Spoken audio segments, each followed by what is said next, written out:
irmãos. Irmãos, todos sabem que João, ele estava ali numa ilha, a ilha chamada Patmos, e ele estava ali, não era em festa, ele estava ali preso, ele estava ali porque o imperador, vendo que ele era o último dos apóstolos, todos os apóstolos já tinham morrido, João era o único que estava vivo, e ele queria parar a palavra de Deus, e colocou ele numa ilha vulcânica, né?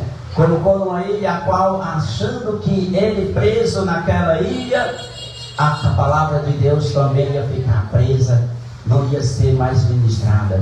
João, ele tomava conta da igreja de Éfeso, e ao saber que aquela igreja ele tomava conta, né? O imperador mandou buscá-lo e prendeu numa ilha vulcânica.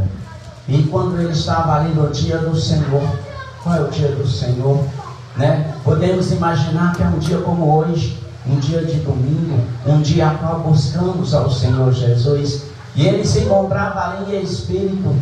Irmão, muitas das vezes no meio das lutas nós temos que nos encontrar sempre em espírito. Não somente no meio das lutas, mas em tudo nós temos que estar em espírito, para podermos suportar as dores, para podermos suportar a dificuldade.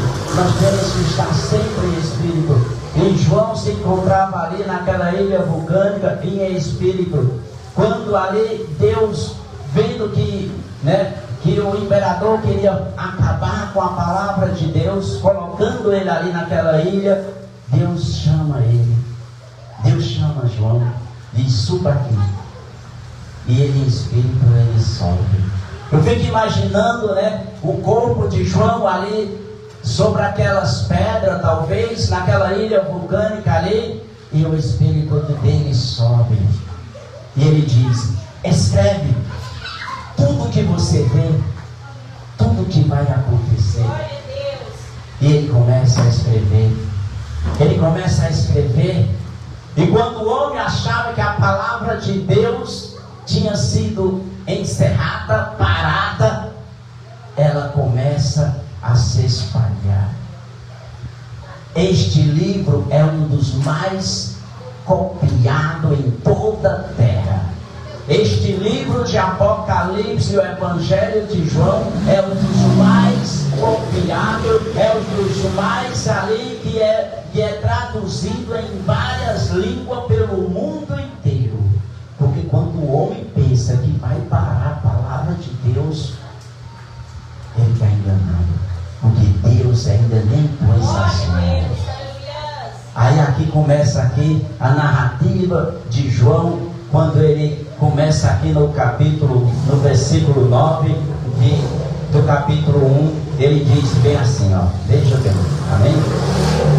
Apocalipse capítulo 1, versículo 9. Eu, João, e companheiro de vocês na tribulação, no reino e na perseverança em Jesus, estava na ilha chamada Patmos por causa da palavra de Deus e do testemunho de Jesus Cristo. Irmão, preste atenção num detalhe. Ele diz que é companheiro nosso nas tribulações. Não pense que você está passando a tribulação sozinho.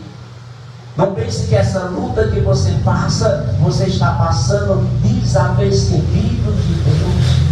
O próprio João chega a dizer aqui que ele está ali, naquela ilha vulcânica, e é nossos companheiros nas tribulações. Então a sua tribulação você não passa só. Irmão, agora eu sei, vai me lembrar de um que também começou a ser tribulado ali antes dos 17 anos. Porque com 17 ele foi jogado num poço, José. E ele não era de Deus. Podíamos dizer, mas por que Deus permitiu que ele fosse jogado num poço, após daquele poço fosse vendido como escravo, e depois de como escravo vendido, cai numa casa com a mulher e ataca ele, e depois que ataca ele inocente, ele vai cair numa prisão, onde numa prisão ele está ali 2 anos, ele revela o sonho ali do padeiro e do copeiro, manda que lembrasse dele, mas nenhum se lembrou dele, até tinha um sonho que Deus manda no rei ali para que ele viesse procurar quem interpretasse. E quem é que chega? O copeiro diz: eu conheço um hebreu. Hebreu, povo de Deus, o Deus Altíssimo, e manda chamar ele lá. Mas quando ele passa ali, ele já tinha passado mais de 2 anos. E quando ele fala para o copeiro lembrar dele, foram mais 2 anos inocentemente. Inocente. E muitas vezes você pergunta: Senhor, por que eu estou passando essa tribulação? Por que eu estou passando esta luta? Aí João diz para você e para mim, nesta noite: Ele é nosso companheiro na tribulação. Ele é nosso companheiro na tribulação. Mas ele ali no pleno dia de domingo, como é que ele estava? Com as pernas para cima, numa perna e na outra escorado com a cabeça, assistindo o Corinthians, assistindo Vasco, sei lá. Não, ele estava em espírito. Ele estava em espírito, buscando a Deus. Buscando a Deus. Talvez ele estivesse se perguntando: Senhor, e talvez ele estivesse orando: Senhor, cuida lá da igrejinha de Éfeso, ficou lá, põe as tuas mãos. E você vê que Deus fala para esta igreja, Deus chama ali para esta igreja, né? E era ele que cuidava. Foi aberta por Paulo, mas ele que, depois de Paulo ser morto, ele que cuidava dela. Amém? Então, eu creio que ali ele orando, pedindo a Deus, né, em espírito, para que Deus pôr as mãos. Irmão, é tremendo que Deus, nas palavras de Deus falando com ele, olha como Deus veio se preocupar. Irmão, preste atenção num detalhe, a gente vai já ler. Mas olha como Deus veio mostrar para João e mostrar para nós nesta noite uma coisa que não precisava Deus mostrar, que era que a igreja estava na mão dele. Que os anjos, que são os pastores, estavam na mão dele. Ele quis mostrar para João que João não precisava se preocupar. Irmão, muitas pessoas lêem essa passagem e não imaginam o grau de importância dessa passagem, que Deus diz: olha, a igreja está na minha mão. Deus vai na frente e diz: olha, sobre eu ter falado, sobre a igreja está na minha mão, os anjos estão nas minhas mãos, eu vou te explicar. Você está na mão de Deus. A igreja, quando Deus diz: a igreja está na minha mão, e somos candelabros, que a igreja não é a parede aqui, ó. É a igreja. Nós não somos a igreja de Cristo? Amém? Somos ou não somos? A igreja, o candelabro de ouro, na mão do Senhor.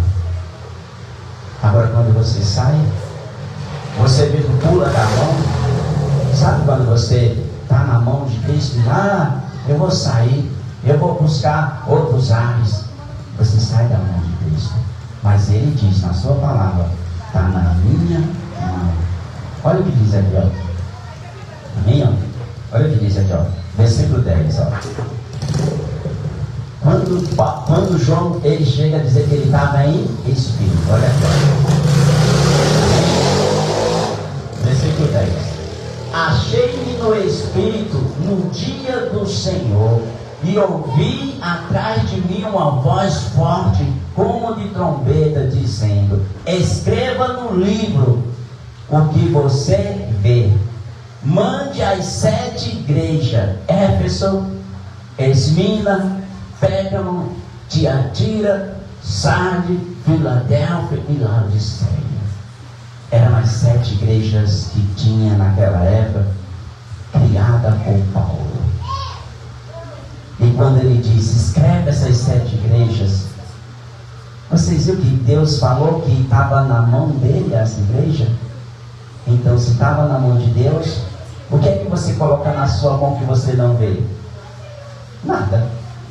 Tudo você vê que você põe nas suas mãos, sim ou não? Você coloca um grãozinho de, pode ser um grão menor que for na sua mão, a não ser que você tenha problema de vista, assim. Mas você coloca, você vê. E quando Deus diz que Ele vê que a sua igreja está na sua mão, e Ele manda escrever para essas 7 igrejas, é porque Ele vê tudo o que está acontecendo dentro da igreja.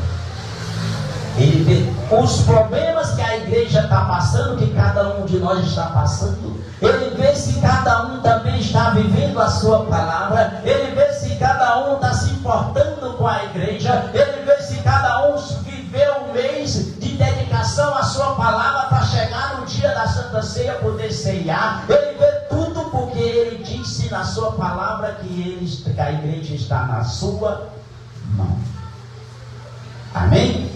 Aí ele começa, e é interessante que ele começa pela igreja de Éfeso. Ele começa pela igreja de Éfeso, porque era a igreja a qual o João tomava de conta antes de ser preso. Amém? E olha o que diz aqui no versículo 12, ó. Versículo 12, ó. Voltei-me para ver quem falava comigo, e ao me ver voltar, vi 7 candelabros de ouro. Candelabros de ouro, que somos a igreja. Podia dizer que era o quê? Candelabro de barro? Que você era um candelabro de barro e alumínio que se amassa? Mas não. Que não brilha? Mas não. Você tem um brilho. Você tem uma importância para o Senhor Jesus. A igreja do Senhor, ela tem uma importância imensa para o Senhor. Você é a igreja, você é o candelabro de ouro. E não é qualquer ouro, não. Irmão, quando Deus fala da sua aliança conosco, quando fala lá em 1 Coríntios, né, no capítulo 11, no versículo 25, quando ele mostra que o suco, que o vinho, né, que o suco é a aliança que Ele faz conosco. E você pega, olha para o seu dedo e você vê que é uma aliança de ouro. E quando Ele traz para o candelabro, Ele também nos mostra que nós somos brilho. Nós temos que brilhar. Nós somos um ouro refinado no Senhor. Irmão, você não pode mais viver pecando, irmão. O pecado vai te afastar do Senhor Jesus e te impedir de hoje você tomar a Santa Ceia do Senhor. Saiba que nós somos o candelabro de ouro. O candelabro de ouro perfeito. É o que nós temos que ser diante de Deus. Varões e varoas perfeitas, a qual Deus olha para você, olha para nós e vê que nós estamos merecedor da ceia dele nesta noite. Que não tem intriga, que não tem adultério, que não tem vaidade, que não tem fornicação, que não tem brigas, que não tem contenda nenhuma, que não tem vaidade. Nós somos o ouro, nós somos o candelabro de ouro do Senhor Jesus. E aí ele diz aqui, ó, para os que dizem ser pastores, né, os anjos também estão na mão do Senhor Jesus. Irmão, se eu errar, Deus vai cobrar de mim mais do que cobra de vocês, sabia? Então a nossa responsabilidade é muito maior. Além de cuidar de mim, tem que cuidar da casa, cuidar de cada um de vocês. Então a responsabilidade é grande de nós vivermos em santidade, buscarmos ao Senhor Jesus. Olha o que diz aqui, ó. Irmãos, deixa aqui marcadinho nessa passagem, amém? E abra sua Bíblia no capítulo seguinte, capítulo 2, amém? Capítulo 2, versículo 18. É uma folha a mais. Olha como Deus, Ele olha para a igreja e Ele vê os defeitos, Ele vê também as qualidades. Irmão, não tem nada que nós possamos esconder de Deus. Ponha isso no seu coração nesta noite, amém? Olha o que a palavra do Senhor diz, ó. Capítulo 2, versículo 18, amém? A palavra do Senhor diz, ó. Ao anjo da igreja em Tiatira, escreva: estas coisas diz o Filho de Deus, que tem os olhos como chama de fogo, e os pés semelhante a bronze polido. Conheço as obras que você realiza, o seu amor, a sua fé, o seu serviço, a sua perseverança e as suas últimas obras, mais numerosas do que as primeiras. Deus começa a elogiar a igreja. Deus começa a bater palma para nós. Ele bate palma do versículo 18 até o 19, batendo palma, dizendo que conhece a nossa obra, conhece o nosso amor. Mas quando ele chega no versículo 20, ele diz: olha, tenho porém contra você o fato de você tolerar que esta mulher Jezabel, que se declara profetiza, não somente ensine, mas ainda seduza o meu servo à prática de prostituição e a cometer coisas sacrificadas aos ídolos. Dei-lhe tempo para que se arrependesse, porém ela não quer se arrepender da sua imoralidade. Eis que farei com que fique acamada e trarei grande tribulação aos que com ela adultéria, caso que se não se arrepender. Irmão, Deus, ele condena que a mulher, ela ensine, ainda seduza a igreja à prática da imoralidade sexual. A gente vê que, além de a mulher muitas das vezes estar pregando a palavra, coloca uma roupa, acorda o irmãozinho, vem para a igreja, ele cresce os olhos, já sai em pecado. Ele vem para ouvir a palavra, ele não olha nem para frente, porque uma vez eu estava numa igreja com os irmãos, e o irmão que estava fotografando, ele disse: irmão, eu nem vou fotografar aqui o grupo de louvor, porque senão para não pegar a partezinha, porque estava mostrando um desenho de tudo. E ele disse: eu estava batendo foto só da cabeça para cima das irmãs. Estava batendo só daqui para cima, porque nem para baixo, senão ia sair os decotes, e para baixo então nem se fala. Aí o velho disse: irmão, por que você bateu da cabeça para cima as fotos? Oi, irmão, porque eu nem consegui olhar para baixo. As mulheres estão seduzindo os homens, fazendo com que eles peguem. E o homem, carne fraca, cai mesmo. Cai. Nós precisamos ser fortes. Não somente os homens, mas as mulheres também. Saber se adornar, saber se vestir. O seu corpo é de ser do seu marido e de Cristo. Não é para ficar desfilando nas ruas, para os homens verem. Eu nem sei fazer. Como que é? Sei lá. Passa aí, os homens, passa aí, fica assoviando, como se fosse um filé de sei lá o que. Irmãos, e a palavra do Senhor diz que ele está de olho, vendo tudo. De olho, vendo tudo. Você sai de lá da esquina com a roupa, um decote e tudo que é mostrando. Aí vem passear. Você já fez com umas 10 pessoas pecar da sua casa até a igreja. Aí você vai cear. Como? A palavra do Senhor diz em 1 Coríntios capítulo 11, versículo 28, que o homem examine a si mesmo e depois coma e beba do cálice do Senhor. Amém? Depois, se Deus permitir, eu venho trazer todinha esta carta à igreja de Tiatira. Volta lá, amém? No capítulo 1, para nós dar continuidade, porque o tempo está passando, amém? Olha o que a palavra do Senhor diz, amém? Capítulo 13.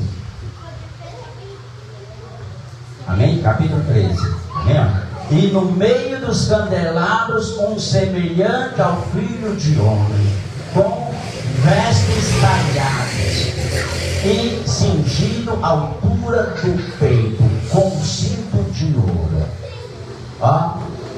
Até a roupa do Senhor Jesus ele diz até onde é que é para coisar. E ele é homem, né? Talhadas. Sabe o que é talhada? Vai lá no Google, pesquisa. Até lá embaixo. E ó, diz até o peito. Quer saber como que Deus ele se preocupa tanto com a veste do homem e da mulher? Lê lá em Êxodo, capítulo 28, versículo 40, que você vai ver que Deus manda que Arão, manda primeiro Moisés vestir a roupa para Arão, para os filhos dele, né? Que naquele tempo as roupas eram vestidão, assim, que nem as irmãs, assim, né? Tipo um vestidão, mas tem uma abertura para poder você caminhar, certo? E para não mostrar as coxas, tá lá. Deus manda fazer short, calção. E Deus manda dizer até o tamanho do calção, que é para não mostrar as pernas nuas. Olha como Deus se preocupa com a pessoa olhar para outra e desejar. Irmão, ninguém está com pressa mesmo, hoje é culto de Santa Ceia. Deixa marcadinho aqui e vamos lá em Êxodo. Rapidinho, amém? Quem não tiver dificuldade vai encontrar, pede para os irmãos. Vamos lá em Êxodo. É rapidinho, viu, irmãos? Êxodo, capítulo 28. Êxodo, capítulo 28. Depois você marca num papel aí ou na mente para você ler em casa. Como Deus se preocupa com a nossa veste. Amém? Principalmente quem está aqui, ó. Quem vem no culto para louvar, quem vem para trazer a palavra, amém? Êxodo capítulo 28.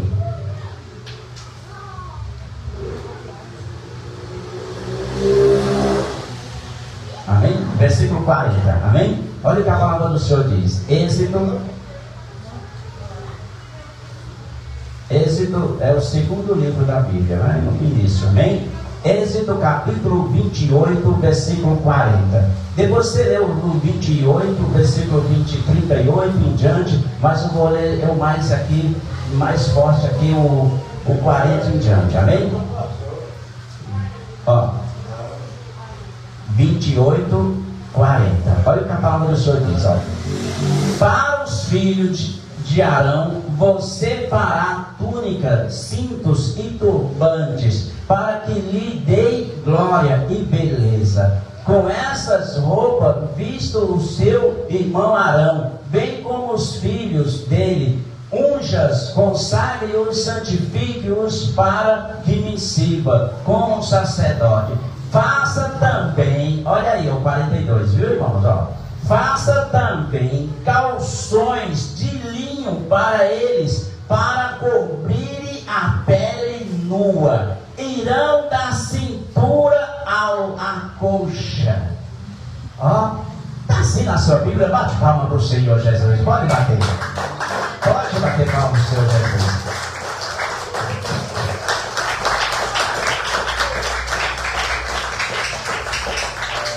Ó. Ele manda fazer daqui, ó, da cintura às coxas. Porque com vestidão, assim, vestidão não tem um nome certo, né? Para quando descer aqui, ó, em joelho, não mostrar a pele nua.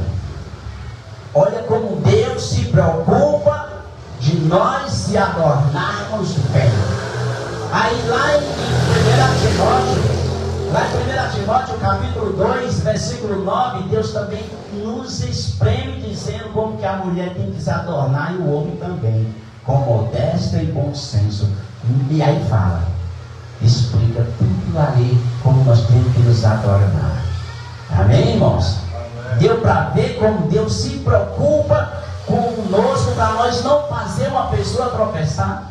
Você vem naquela alegria para a casa do Senhor, culto de Santa Ceia, né? Mas quando muitas vezes você chega na casa do Senhor, você já fez 2, 3 pessoas pecar só na sua caminhada até a casa do Senhor.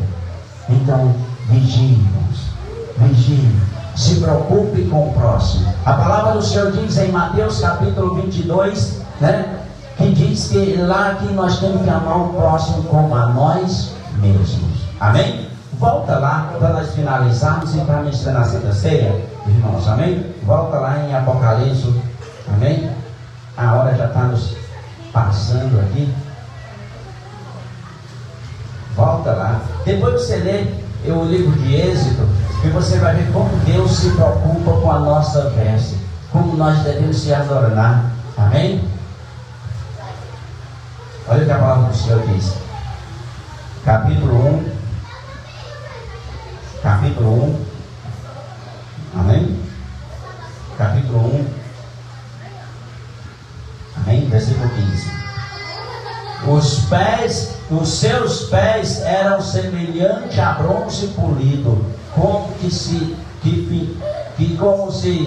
finado numa fornalha. A voz era como voz de muitas águas. Na sua mão direita tinha as 7 estrelas, e na sua boca saía uma espada afiada de 2 gumes. O seu rosto brilhava como o sol na sua força. Então, da boca do Senhor saiu uma espada de 2 gumes, corta para todos os lados. Para onde você achar que está se escondendo do Senhor, não tem como sair, não tem escapatória. A espada, ela corta para todos os lados. Você esconde do seu marido, esconde da sua esposa, esconde dos seus filhos, filhos esconde do pai, esconde de qualquer um. Mas de Deus você não esconde nada. Amém? E o versículo 17. Ao vê-lo cair sobre os seus pés como morto, porém ele pôs sobre mim a sua mão direita, dizendo: não tenha medo, eu sou o primeiro e o único, e aquele que vive e esteve morto, mas que estou vivo para todo sempre. Tenho a chave da morte e do inferno. Quando ele diz ele tem a chave da morte e do inferno, é porque ele tanto pode, através da sua palavra, nos salvar, como essa mesma palavra, ela pode nos condenar. Não é Deus, é a palavra de Deus. Amém? É pela palavra. A palavra do Senhor diz lá em 2 Coríntios capítulo 5, versículo 10, diz que todos nós temos que comparecer diante do tribunal de Cristo, para que cada um receba segundo o bem ou o mal que tiver feito por meio do povo. Amém? Então não é Deus que condena, somos a nossa vida desarregada em pecado, vivendo como se não houvesse um Deus, como se Ele não estivesse vendo a igreja. Ele está com nós na sua mão. Quem crê, diga amém. Você não está orando, o Senhor tem você na sua mão. E os pastores também, que é os anjos, ele diz: está na sua mão. Então ele vê tudo o que nós fazemos. Então se você hoje, se você se sente confortável para tomar a ceia, você é batizado e vai examinar a si mesmo, nós vamos estar louvando um hino, amém? E durante esse hino é o tempo a qual você terás para você estar meditando, Senhor, eu sabe como que eu faço? Às vezes eu não sei se eu tropecei um mês todinho, né? Eu disse: Senhor, põe as tuas mãos, meu Pai. Se eu tiver feito qualquer coisa, Senhor, que te desagradou, me perdoa, meu Pai. Porque às vezes você não lembra, né? Às vezes você não lembra, às vezes você puxou a orelha de algum ou quis estrangular o outro, né? Então, Senhor, põe as tuas mãos, me perdoa. E eu quero receber você, eu quero te receber, Deus, eu quero receber essa oportunidade de ter o corpo e o sangue na minha vida nesta noite. E você vai fazer uma análise e você vai sentir no coração se você está pronto ou não para cear nesta noite, amém?